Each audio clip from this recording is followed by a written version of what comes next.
Look, I know how this sounds. Summoning the devil in my goddamn bathroom? It sounds like some stupid creepypasta written by a kid who thinks Latin is just a fancy way to order off the Taco Bell menu. But I'm not joking, and I sure as hell didn't do it for fun. I did it because I had nothing left. It started with my brother, Nate. He died about 6 months ago now. Car accident. Wrong place. Wrong time. And when I say wrong time, I mean I was supposed to be with him. He called me to pick him up from some party, drunk off his ass, but I was too busy passed out myself. By the time I woke up, he was gone.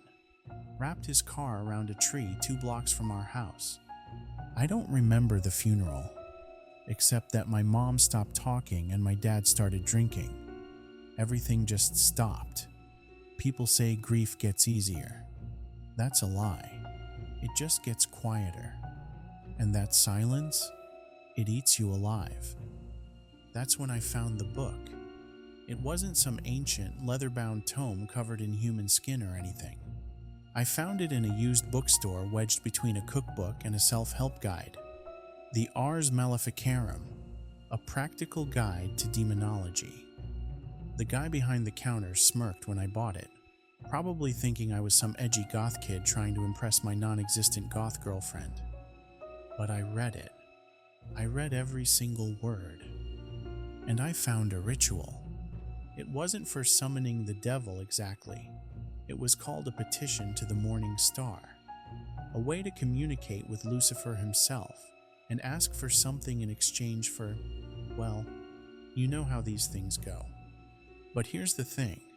The book said that if you did it right, if you followed every single step, you wouldn't have to pay the price. You could trap him, bind him, force him into a contract with your terms. I wasn't stupid. I knew what I was messing with, but I also knew I had nothing left to lose. I just wanted my brother back. I won't bore you with the setup details. Just know that it had to be somewhere small, contained, where the circle could be perfect. That's why I chose my bathroom. 4 solid walls, no windows, 1 door. I cleared everything out. The rugs, the shower curtain, even the mirror. The circle had to be precise. It took 3 hours to draw it. I used chalk, salt, and a few drops of my own blood, because apparently, demons are big on symbolism and willing sacrifice. Whatever. I followed every single instruction to the letter. At 3 a.m., I lit the candles, stood in the center, and spoke the words. Latin. Not the Taco Bell kind. The real kind. For a long, horrible moment, nothing happened. And then, the candle flames flickered, even though there was no wind.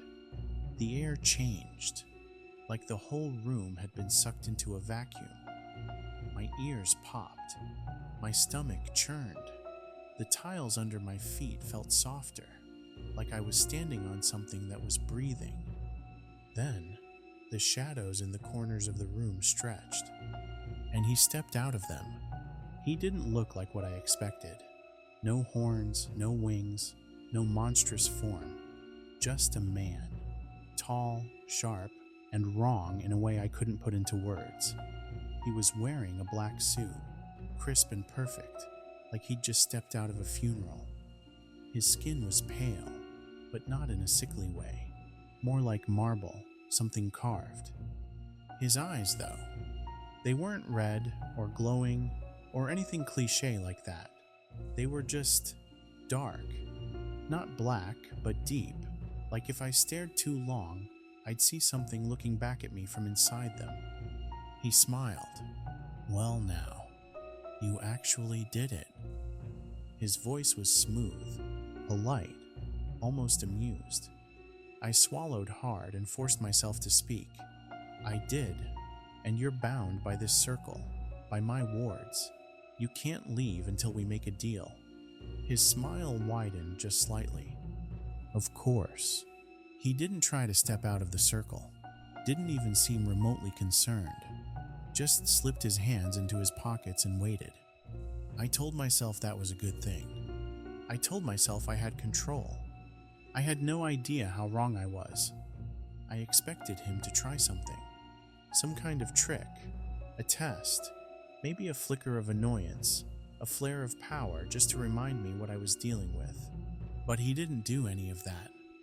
Lucifer, the actual fucking devil, just stood there inside my little chalk and salt circle, hands in his pockets, watching me like I was a mildly interesting commercial break. "Well," he said, tilting his head slightly, "you called me here. What is it you want?" I forced myself to swallow. My mouth was dry as hell. "I want my brother back." His expression didn't change. "Nathaniel Everett Cole," he said, and the sound of Nate's name in his voice made my skin crawl. "Yes." "You want me to undo his death? Bring him back, whole and alive, as if it never happened?" I nodded. He was silent for a moment, as if considering. Then he let out a soft chuckle.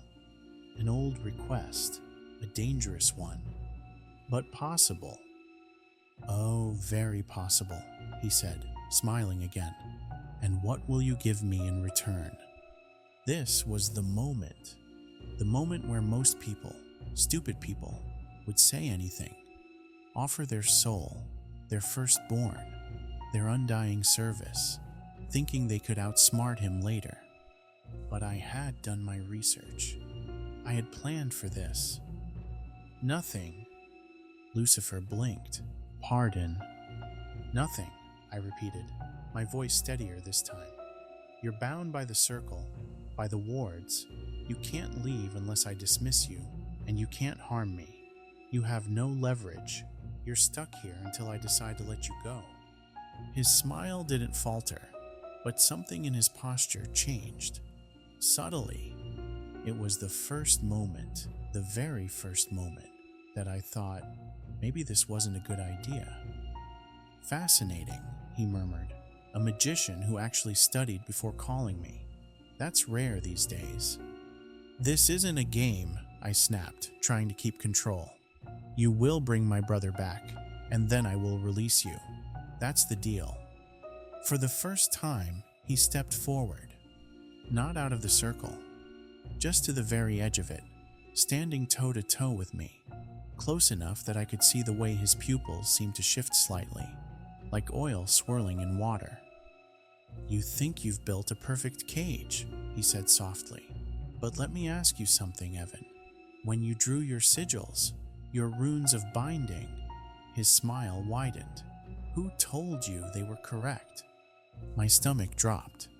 I didn't move, didn't speak, but I could feel it, this creeping, awful doubt curling up my spine. "The book," I started, but my voice wavered. "The book?" he echoed, amused. "A mass-printed paperback written by a man who died choking on his own blood? You put your faith in that?" He reached down, dragged the tip of his polished black shoe across the line of salt. It didn't break, but the motion sent a chill through me, because if the wards were holding, he wouldn't be able to do that. He wouldn't even be able to touch the boundary. "Your circle was nearly perfect," he said conversationally, like a teacher reviewing a student's essay. "Nearly. But nearly isn't enough, Evan. You don't half-bind the devil and expect him to play along." I staggered back, my mind racing. No, this wasn't possible. I had triple-checked everything. The symbols, the incantations, the structure of the wards. But deep down, I already knew. I had fucked up. Lucifer wasn't trapped. He was choosing to stay. And now I had his full attention. "Let's make this more interesting," he said, stepping cleanly over the boundary of the circle. I ran. Not out of the bathroom. I wasn't that stupid. I bolted for the cabinet under the sink, wrenching it open and grabbing the vial of holy water I had stashed there. But when I turned back, he was right there. "That won't help you," he murmured, and I barely had time to process that before he exhaled. Just a breath, but it extinguished every candle in the room. Darkness swallowed everything. I fumbled backward, my shoulder slamming into the bathroom door. The only light came from the hallway spilling through the crack under the door. Too dim, too distant. My fingers fumbled for the doorknob, but when I twisted it, it wouldn't open. No, I turned back toward where Lucifer had been standing, but I couldn't see him anymore. Only shadows. And then, a hand, impossibly cold, closed over mine. "You wanted to bargain, Evan." His voice came from right beside my ear. "Let's bargain. Do you know what absolute silence sounds like? I don't mean quiet. I don't mean the absence of voices or traffic or background noise. I mean silence. The kind that presses against your eardrums, makes your heartbeat sound deafening, makes you feel like you're sinking into something vast and empty. That's what filled my bathroom after the candles went out. Lucifer's hand was still wrapped around mine, ice cold, his fingers just resting there. No pressure, no force, but I couldn't move. "You're shaking," he said, and I could hear the amusement in his voice. I tried to wrench my hand away. He let me go instantly, like he didn't care, like he'd already won. I staggered back, gripping the vial of holy water so hard my fingers ached. "I bound you," I rasped. "You can't—" "Evan," he interrupted almost gently. "You didn't even spell severance correctly on the Eastern Ward. You asked for severance," his grin widened, "but you wrote servitude." My stomach plummeted. I had been so careful. So fucking careful. Hadn't I? Lucifer exhaled a quiet chuckle. "The devil is in the details, as they say." I moved before I could think, uncorked the vial, flung the entire thing straight at his face. It hit, and nothing happened. I mean nothing. No sizzle, no smoke, no agonized screaming. The water just rolled off him like I'd splashed it on a mannequin. Lucifer sighed, brushing off his sleeve. "You really think that works on me? Holy water? That's like using a spray bottle on a house fire, Evan." I felt something crack inside me. Panic. No, not panic. Realization. "You're not him." He paused, and then he smiled. Not his polite little smirk. Not the amused, "I'm indulging you" expression he'd worn up until now. This smile was wrong. It stretched just a little too wide, showed too many teeth. "Oh, I assure you I am." "No," I whispered. "You're not. I did the ritual right. I summoned Lucifer, the morning star, the light bringer, and here I am." "Then why—" I swallowed hard. "Why isn't any of it working?" His dark eyes gleamed. "Because, Evan," he said softly, "you were so focused on binding me. You never stopped to think about what happens when I step inside the circle willingly." I couldn't breathe. He hadn't broken my wards. He had walked right in. And I had let him.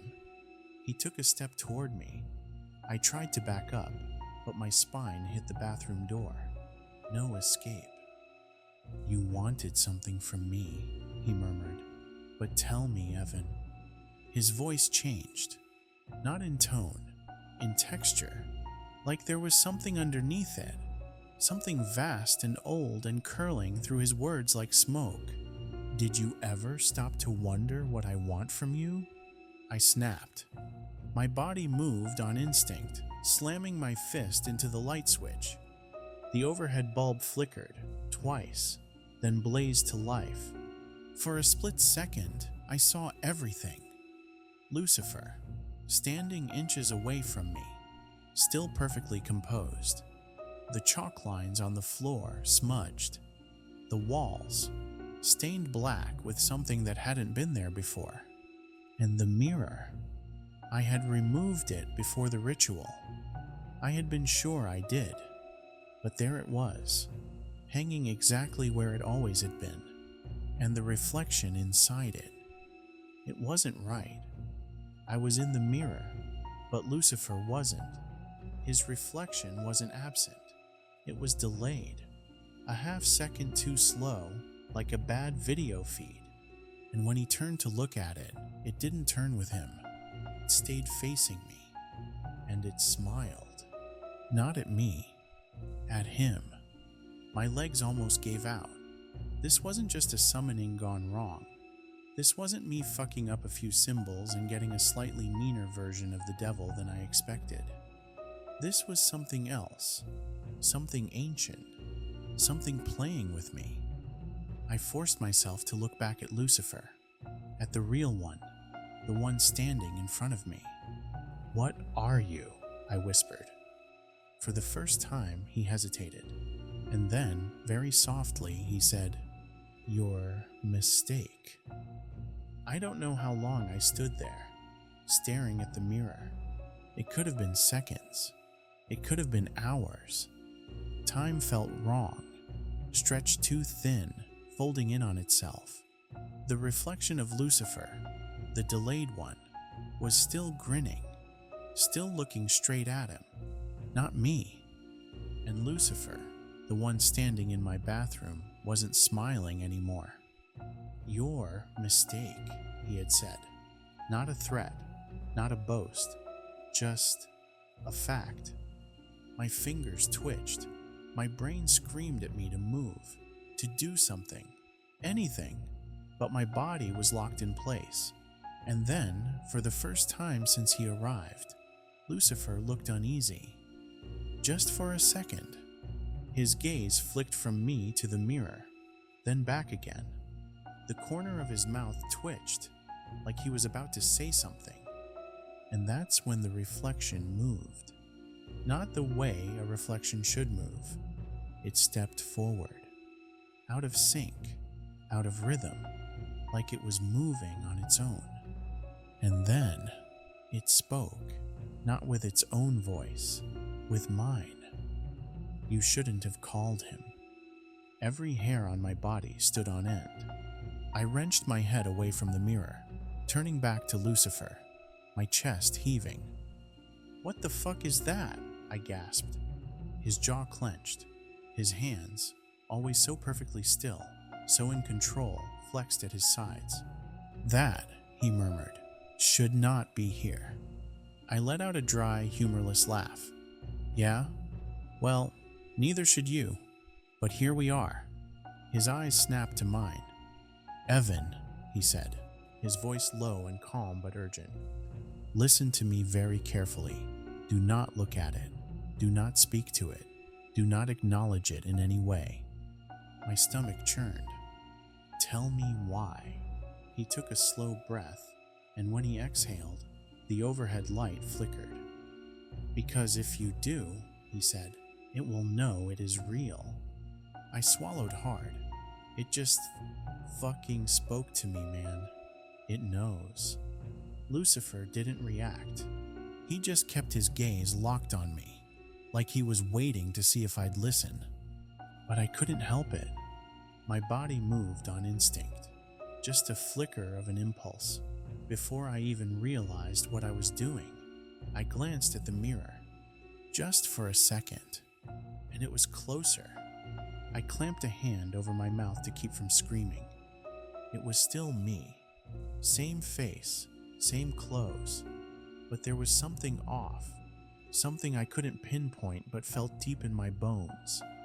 Its smile was wrong, too wide, too familiar, and its eyes, Jesus, its eyes were hungry. And then it took another step forward, and the glass of the mirror didn't stop it. I stumbled back against the sink, knocking over a candle. What the fuck? Lucifer moved, fast, faster than anything human. 1 second he was standing still, the next he was in front of me, grabbing my face hard, forcing my head away from the mirror, forcing me to look only at him. "Evan," he said, and his voice was not calm anymore. "Do you want to live?" I couldn't breathe. I couldn't think, but I nodded. "Then do exactly as I say." The thing behind him, the thing wearing my face, laughed. It sounded like me, but wrong. "He can't save you," it said. "You already let me in." I squeezed my eyes shut. "What is it?" I choked out. Lucifer was silent for a long time, and when he finally spoke, his voice was low. "A flaw." I didn't understand. "A flaw?" Lucifer must have seen the confusion on my face, because he let out a quiet sigh. "There is a reason humans are forbidden from calling me by name," he said, "because when you do, something hears you." I shook my head. "Something?" His grip on my jaw tightened. "The spaces between things," he said, "are not empty." A chill rolled down my spine. "You mean, it is not me, Evan. It never was. You called out, and something else crawled through the crack before I did." My pulse pounded in my ears. "Then why does it look like me?" Lucifer didn't blink. "Because it came from you." My legs almost gave out. That wasn't possible. This couldn't be. But I already knew. I had drawn the circle wrong. I had left the door open, and something else had walked in first. Something that had been waiting, watching. Something that knew exactly what to say, exactly how to wear my skin. And now it was free. The mirror shattered. Glass exploded outward, shards cutting into my arms, my face, but I barely felt it. The reflection was gone, but the thing that had been inside it wasn't. And then the bathroom light went out. Darkness swallowed everything. Not the kind your eyes adjust to. Not the kind where you can still make out shapes, shadows, something. This was absence, a void. And in that void, something moved. Something wearing my face. I couldn't see, but I could hear it. Bare feet against the tile. Slow, deliberate, coming toward me. I tried to move, but Lucifer's grip on me tightened. "Stay still," he whispered. "Do not run." I tried to speak, but the air had turned thick, like my words were sinking instead of leaving my throat. Lucifer let out a breath, and with it came light. Not from the overhead bulb. It stayed dead, useless, but the candles relit all at once, flickering with unnatural brightness. And that's when I saw it, standing right behind him. It looked like me, but it wasn't me. The arms were just a little too long, the fingers just a little too sharp, and its smile, Jesus, it stretched from ear to ear. "You can't keep him," it said, voice smooth, soft. "He's already mine." I don't know what I expected Lucifer to do. Some grand exorcism? Some burst of power to obliterate it? But all he did was exhale, slow and steady, before tilting his head slightly. "No," he murmured, "not yet." The thing in my skin laughed. "You think you can stop me?" Lucifer's lips curled, not a smile. "I think," he said, "he hasn't agreed to anything yet." My pulse thundered in my ears. "Agreed?" I choked out. Lucifer's grip tightened on my shoulder, just for a second. "Evan, listen to me." I tried to focus, but the thing behind him, the thing that had been watching me from the mirror, was still staring, still smiling. "It cannot take what is not given," Lucifer said. "It can only offer." My mouth felt dry. "And what is that?" Lucifer didn't answer. The thing did. It moved, slipping past Lucifer like liquid, circling me in slow, easy steps. I couldn't move. I couldn't breathe. "You wanted something, didn't you?" it whispered. "That's why you called him. Why you opened the door." Its fingers brushed against my arm. Cold, clammy, wrong. "You wanted your brother back." My stomach clenched. "I can give that to you, Evan," it purred. "All you have to do is say yes." Lucifer went still. His expression didn't change, but I could feel it. Something like waiting, testing me, like the moment before a final move in a game. And that's when I realized this had been the deal all along. Not with him, with it. I had opened the door. I had called out, desperate and grieving, and something else had answered first. Not Lucifer, not the morning star. Something older. Something that had been waiting for someone like me, and I had given it a name. Mine. "Say yes," it whispered, "and your brother walks again." I couldn't think, couldn't breathe. I pictured Nate, his car wrapped around that tree, his body in a casket deep underground.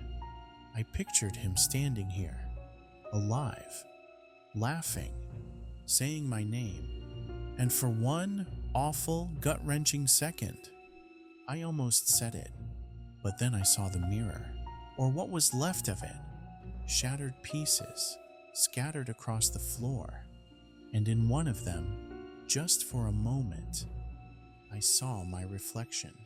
The real one, wide-eyed, terrified, and suddenly I understood.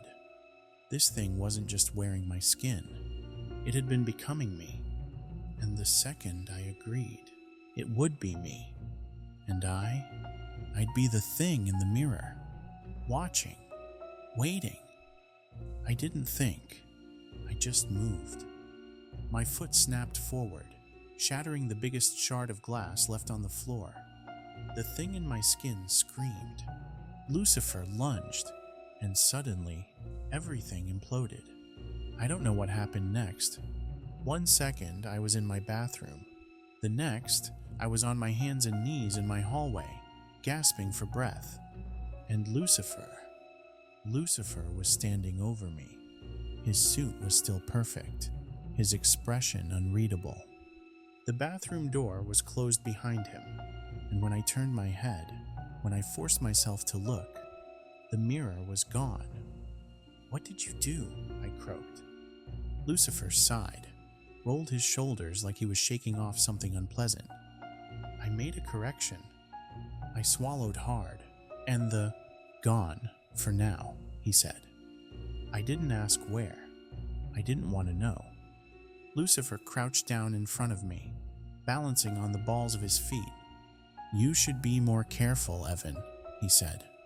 I let out a shaky breath. "I didn't mean to." "I know," he murmured. "You never do. That's the problem." I clenched my fists, my body still trembling. "So what now?" He smiled. Not cruel, not even unkind, but final. "Now," he echoed. "Now I collect my due." My stomach plummeted. "But I didn't take your deal." "No," he agreed. "You didn't." He leaned in close. "But you called me here. You made a mistake, and I don't leave debts unpaid." The air changed. The hallway stretched, twisted. The shadows darkened, creeping toward me, swallowing the light. I tried to run, tried to scream, but Lucifer just reached out and snapped his fingers. The world vanished. I don't know where I am. I don't know how long I've been here. Time doesn't move right anymore, but I hear him. I hear his voice in the dark, soft and patient. "You wanted knowledge, Evan. You wanted power. So learn." And behind him, just beyond the edge of the void, something else is watching. Something that wears my face, and it is still smiling. I'm fucked.